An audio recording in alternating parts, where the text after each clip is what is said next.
कैसे हैं आप लोग? आई होप कि बिल्कुल घर जैसे हैं। नियत आदत डाल लीजिए, जीवन में छोटी बड़ी समस्याएं तो आती रहती है। आज के इस वीडियो में हम लोग संधि का सेकंड पार्ट पढ़ने वाले, सेकंड पार्ट कवर करने वाले हैं। पहली वाली वीडियो में हम लोगों ने क्या देखा हुआ था? स्वर संधि को, स्वर संधि का जो 5 प्रकार था उसको बहुत ही अच्छे ढंग से हम लोग क्लियर किया हुआ था, ट्रिक को देखा हुआ था, समझा हुआ था, बिल्कुल उसका पोस्टमार्टम किया हुआ था बवाल तरीका से, ठीक है ना। आज के इस वीडियो में हम लोग क्या है, विसर्ग स्वर संधि और व्यंजन स्वर संधि, ये दोनों को हम लोग पढ़ेंगे। और उसके बाद जितने भी ललन टॉप क्वेश्चन है, जो एग्जाम में क्वेश्चन पूछे गए हैं, जो इंपॉर्टेंट है, उसका फिर से एक अलग से हम लोग क्या करेंगे, वीडियो करेंगे और देखेंगे कि किस तरह एग्जाम में क्वेश्चन पूछे हुए, जिससे हमारा टोटल का टोटल कंफ्यूजन दूर हो जाएगा और आपका कॉन्फिडेंस लेवल वैसा 7वें आसमान पे रहेगा। बिल्कुल बवाल मचाएंगे। तो चलिए बिना किसी समय गवाए मिलकर मचाते हैं बवाल विद बहुत सारा सवाल। आज के इस वीडियो में जैसा कि आप जान रहे भाई साहब, हम लोगों ने वृद्धि स्वर संधि ये सारा का सारा क्लियर कर दिया। आज का है जो हम लोग सेशन यहाँ से शुरू करने वाले हैं, बवाल मचाने वाले हैं, व्यंजन संधि से देखने वाले हैं। तो देखिए आज के इस वीडियो में हम लोग समझते हैं कि व्यंजन स्वर संधि का क्या है, रूल क्या है। देखिए स्वर संधि में तो नाम दिया हुआ था, अलग अलग प्रकार का नाम दिया हुआ था, ठीक है ना। स्वर संधि 5 प्रकार का होता है, लेकिन इसमें रूल होता है, बात समझ गए। तो इसमें कोई नाम नहीं पूछता है, डायरेक्ट आपको दे देगा कि किस स्वर संधि का उदाहरण है, चाहे संधि विच्छेद करने का दे देगा, बात समझे कि नहीं। तो किस संधि का उदाहरण, तो डायरेक्ट जैसे मान लीजिए तू देगा सडानन, ये सडानन किस संधि का उदाहरण है। तो आपको दिमाग लगाना है भाई साहब कि ये सडानन जो है भाई साहब व्यंजन संधि का उदाहरण है। ये कब दिमाग लगा पाइएगा, जब ये पूरा का पूरा रूल आप पढ़े रहिएगा तब, ठीक है ना। तो आज के इस वीडियो में हम लोग क्या करते हैं, इसी चीज़ को देखते हैं, इसका पोस्टमार्टम करते हैं, बवाल मचाते हैं। मिले रहिए भाई के साथ। आप भी एक अच्छा सा काम कर सकते हैं, वीडियो को लाइक कर सकते हैं, वीडियो को सब्सक्राइब कर सकते हैं, दोस्तों के पास शेयर कर सकते हैं, भाई को सपोर्ट कर सकते हैं। तो चलिए हम लोग देखते हैं पहले ये व्यंजन संधि क्या है भाई साहब, इसको थोड़ा सा देखते हैं, समझते हैं, डर को खत्म करते हैं, अपने अंदर के संधि को मारते हैं भाई साहब। देखिए कह रहा है क्या, व्यंजन संधि किसे कहते हैं भाई साहब। जैसा कि आप जान रहे हैं व्यंजन संधि यानी व्यंजन वर्ण आप पढ़े होंगे। कहने का मतलब व्यंजन के साथ स्वर और व्यंजन के मिलने से जो विकार उत्पन्न होता है उसे हम लोग क्या कहते हैं, व्यंजन संधि कहते हैं। बिल्कुल बवाल बात, यहाँ पर समझने वाली बात है, समझेगा नहीं कि व्यंजन संधि में प्लस के पहले हमेशा क्या होगा, व्यंजन वर्ण होगा। अब प्लस के बाद या तो व्यंजन हो सकता है या फिर स्वर भी हो सकता है। जैसे देखिए व्यंजन भी है, स्वर भी है, कुछ भी हो सकता है, बात समझेगा नहीं।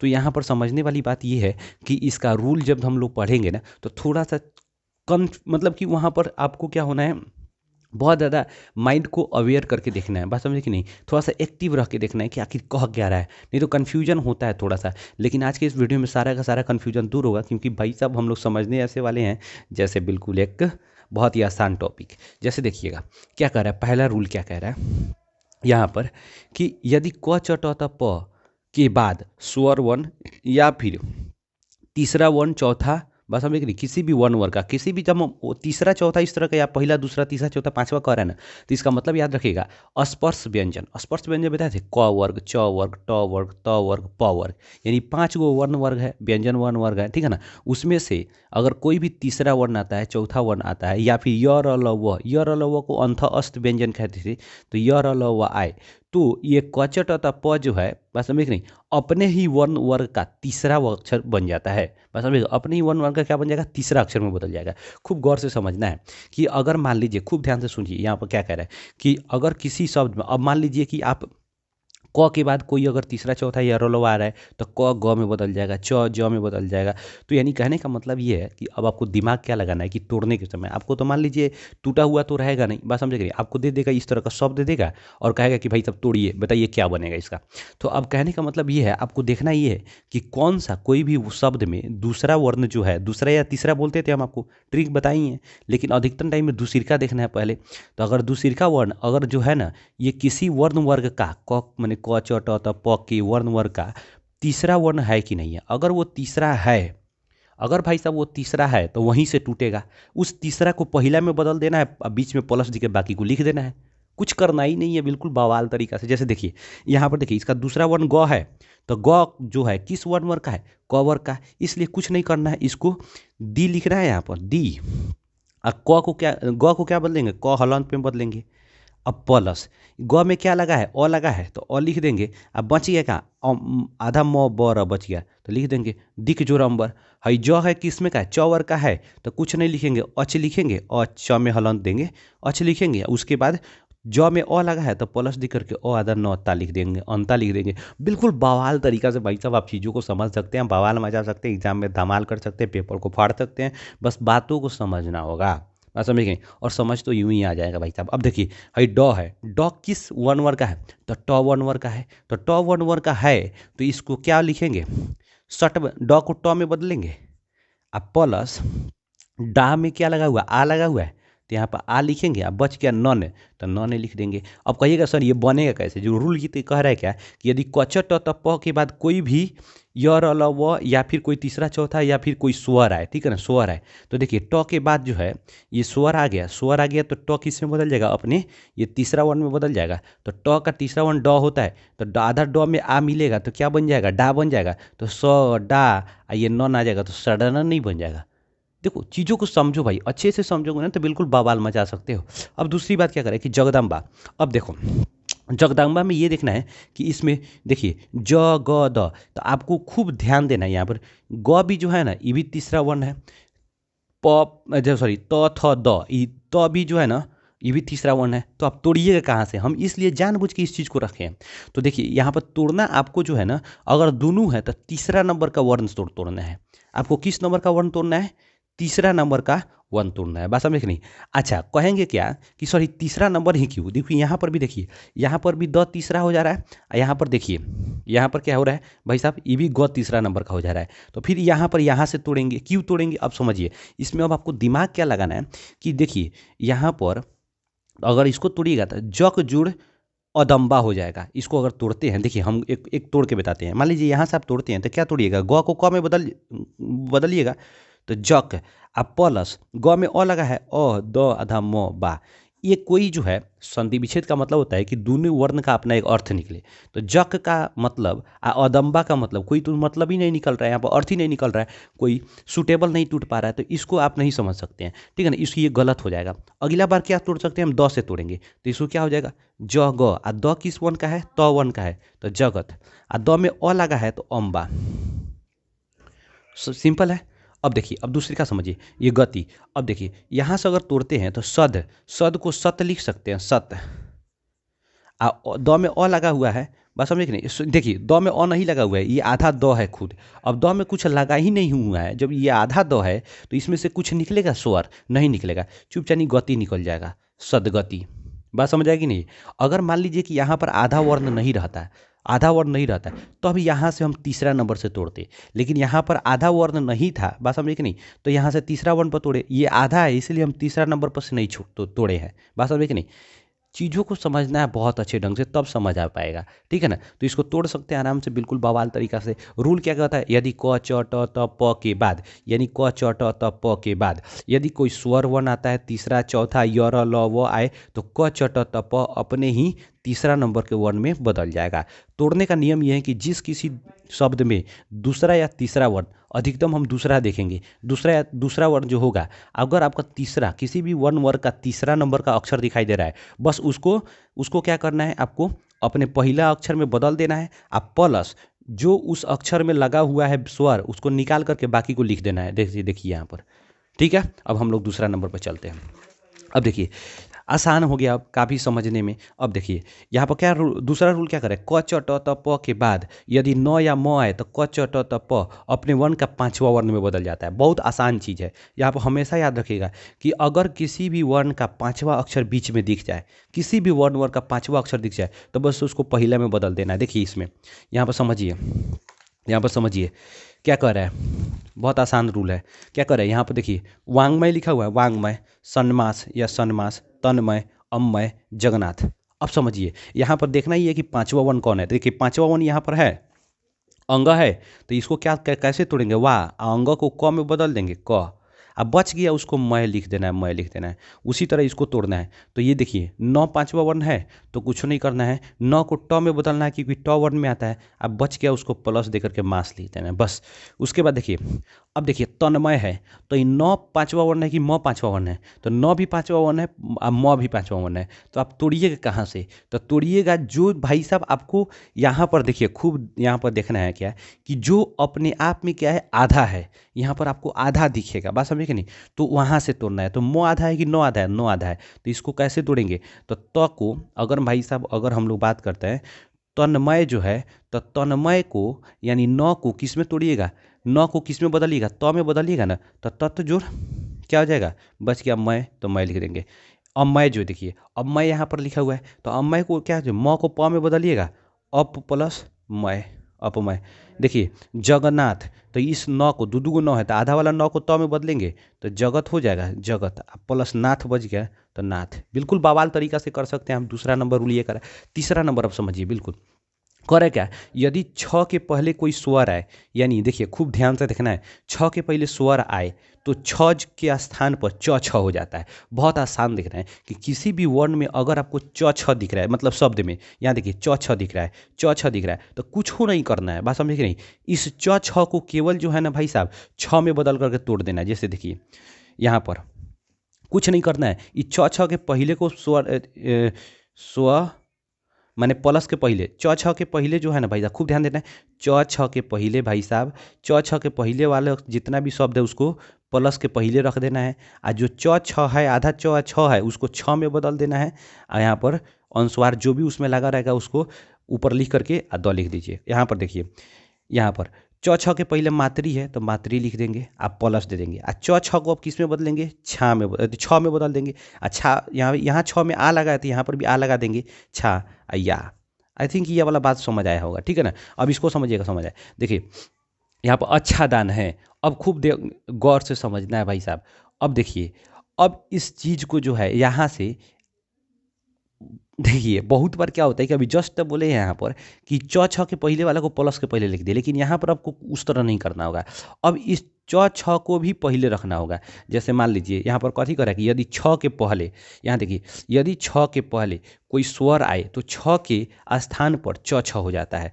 अब कुछ नहीं करना है, इस छ को, च छ को क्या करना है भाई साहब, आपको आपको छ में बदलना है। यानी आ छा, ये देखिए छ के पहले आ या स्वर है कि नहीं है, ये भी तो स्वर ही है, ठीक है ना। अब बच गया दान, तो दान लिख देंगे, अच्छा दान। उसी तरह परिच्छेद, तो परी लिख देंगे, अब प्लस छेद लिख देंगे। बस समझे कि नहीं, क्योंकि यहाँ पर च छ को छ में बदल दिया और उसमें जो स्वर लगा इसमें भी लगा दिए और द लिख दिए, परिच्छेद बन गया। आई थिंक ये वाला बात आपको समझ रहा होगा, क्लियर हो रहा होगा, ठीक है ना। रूल क्या करता है कि यदि छ के पहले कोई स्वर आए तो छ हो गया यहाँ पर, र में ई लगा हुआ है तो स्वर हो गया। लेकिन यहाँ पर देखिए छ हो गया, छ के पहले स्वर आ है, इसीलिए इस छ को प्लस के पहले रख दिए हैं, ठीक है ना।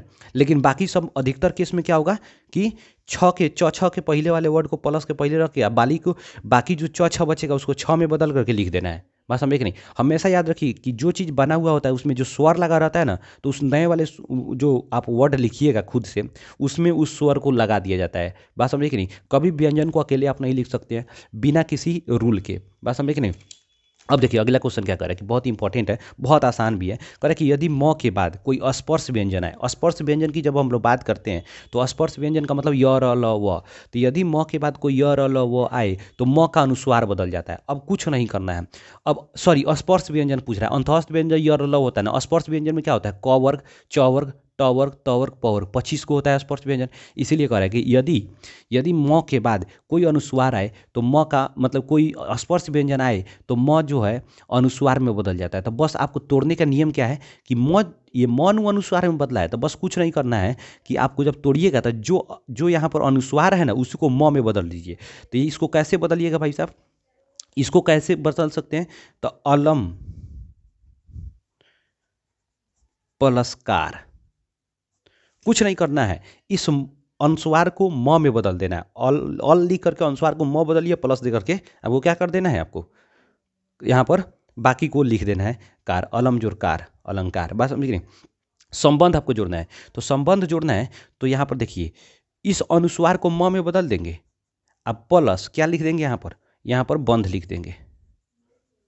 इसको तोड़ने के लिए क्या लिख देंगे, इस अनुस्वार को म में बदलेंगे सम, अब प्लस क्या लिख देंगे, पूर्ण, संपूर्ण। कितना आसान है, बस अनुस्वार को म में बदलना है, अब बाकी को प्लस के बाद लिख देना है। अनुस्वार को म में बदलना है, बाकी को प्लस में लिख देना है, प्लस के बाद लिख देना है। बस हम देख नहीं। अब देखिए, अब समझना क्या है, विसर्ग संधि।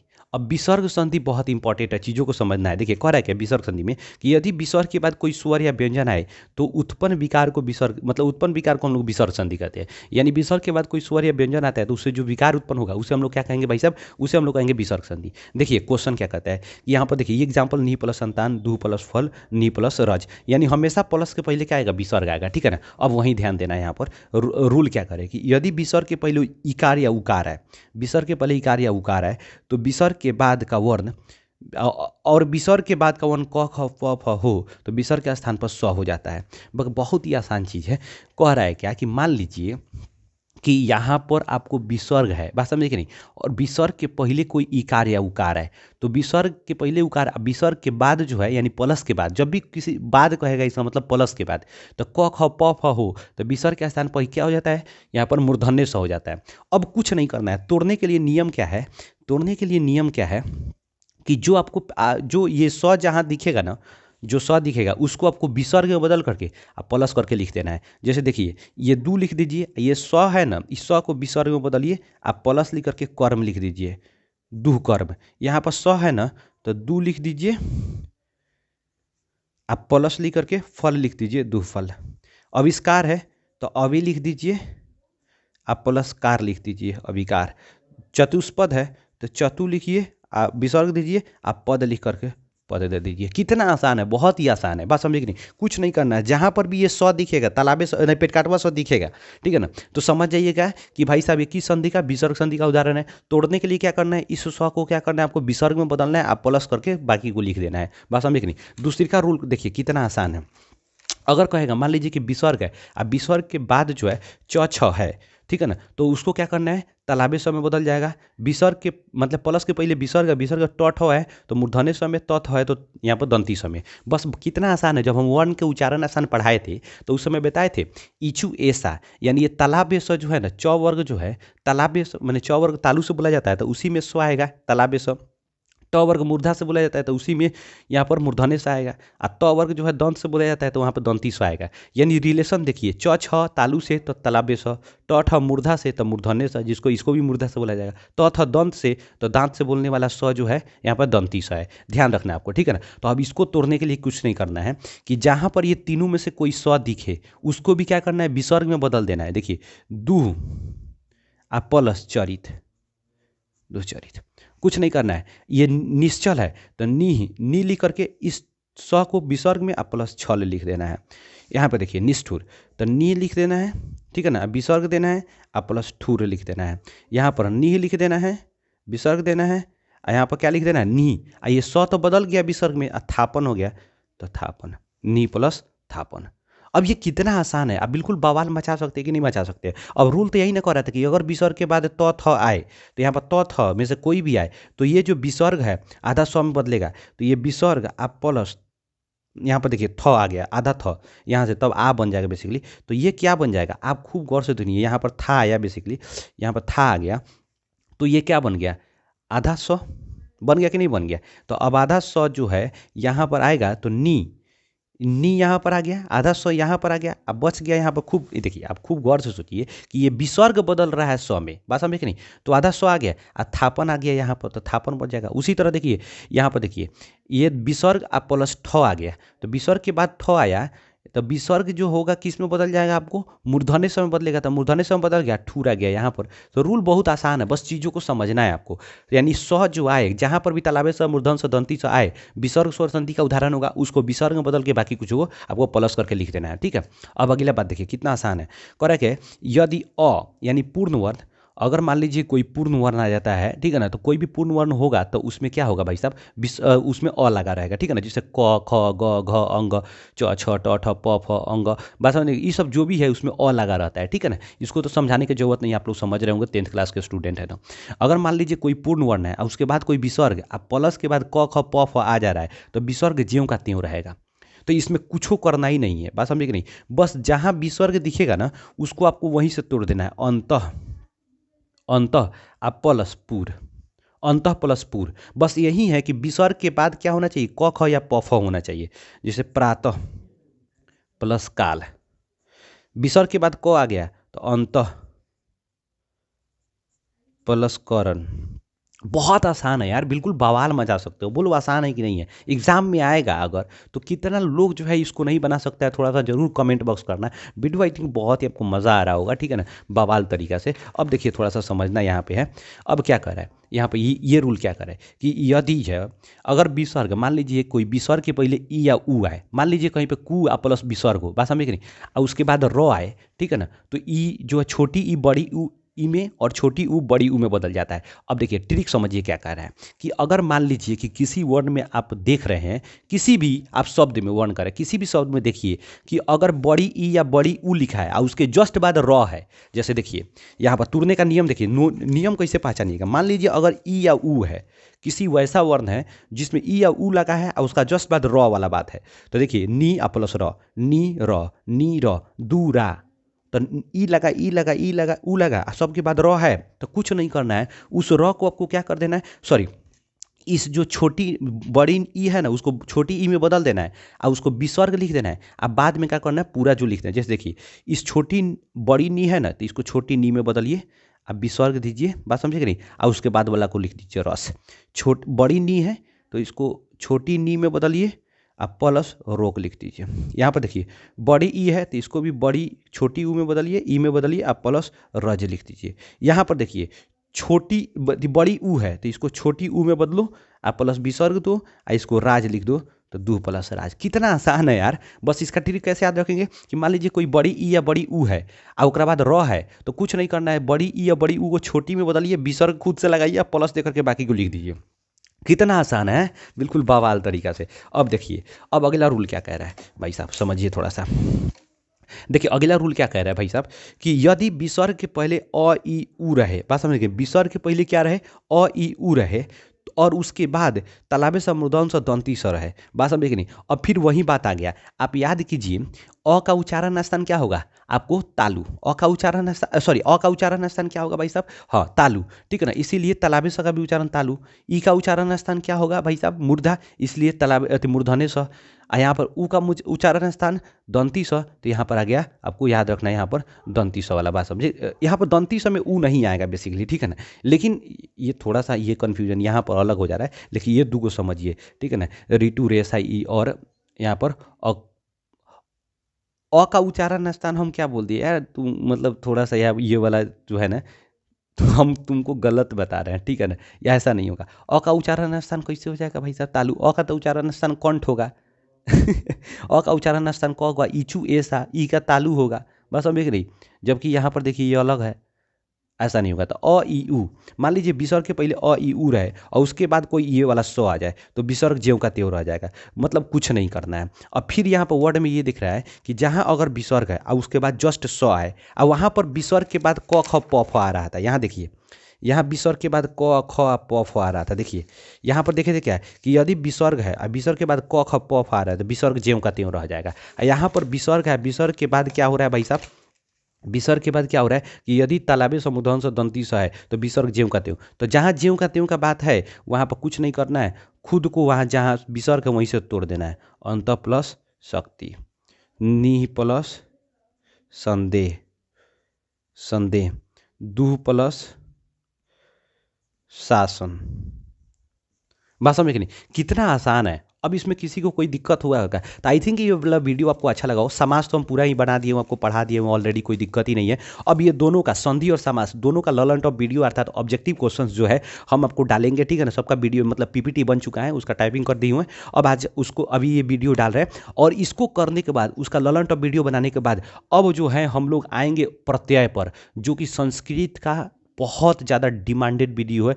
हर बच्चा सबको दिक्कत हो रहा है और वो एग्जाम में कम से कम 10 नंबर का कुछ क्वेश्चन पूछता है, तो जरूर उसका भी हम देखिए, उसका भी हम नोट्स बना लिए हुए हैं। आपको देखिए स्त्री प्रत्यय यहाँ पर देखिए पूरा एकदम मस्त बना लिए हुए हैं, आपको दिख रहा होगा, ये सब दिख रहा होगा आपको, बात समझे कि नहीं, आपके लिए पूरा बना करके रखे हुए हैं, ठीक है ना।